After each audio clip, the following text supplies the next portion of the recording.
nii, ma olen Tallinna lennujaamas ja olin seal luksbussis ja igal pool internetis ja eile ja täna vilguvad need igasugused isadepäeva pakkumised ja reklaamid ja natuke kurb meel tuli peale, sest isa on surnud. Aga siis tuli ka must huumori meil peale, et näed, kui raha ma kokku hoian, et ma ei peagi isale kingitust ostma, sest mul pole isa.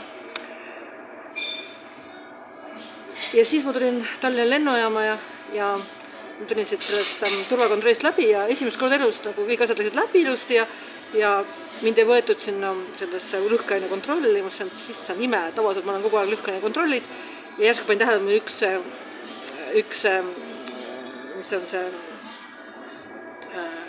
anu või kandikus, kuhu need asjad peab panema, et see läheb nagu eraldi kontrolli ja mõtlesin, mul ei ole mitte ühtegi keelatud asja sees, mul on mingid vanad riided ja mitte midagi ei ole.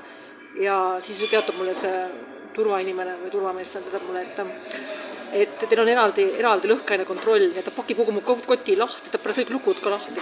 Kui seda ei küsinud ka enne, et viisakad on välismaal nagu küsivad, kas ma tohin teie koti lahti ja muidugi sa ei saa ei vastata, eks ju, see on loogiline, eks. Aga nad ka küsivad, see tõmbas mu kõik kotid lahti, pärast ma pidin kõik ise pakkima, seal ma lukka tagasi kinni tõmbama, miks ma olen jälle lõhkaine kontrollis. Ja ma iga kord, kui ma tulen Tallinna lennama, ma olen kas tavalises lõhkaine kontrollis, kas mind keha kraabitakse mingisuguse asjaga või ma olen nüüd olin koti lõhkaine kontrollis. Ja siis mul tuli meelde, et kui mul isa veel oli, siis mu isa ametilt oli minöör, lõhkaine spetsialist, mis tegi väga raskeks, kui mu isa ära suri, sellepärast, et praegu see, ütleme, on see sooideoloogia, et isa on ema on isa, mis on jama, eks. Aga kuna isa töötas pool päeva, siis minöörid terviskasutab töö, eks ei tohi, siis isa tuli oma laste järele. Ja isa, ma veitsin isaga rohkem aega kui ema. Ja siis ma järsku taipasin, ma sellepärast käingi kogu aeg lõhkaine kontrollis, et isa on nagu vaimselt ka.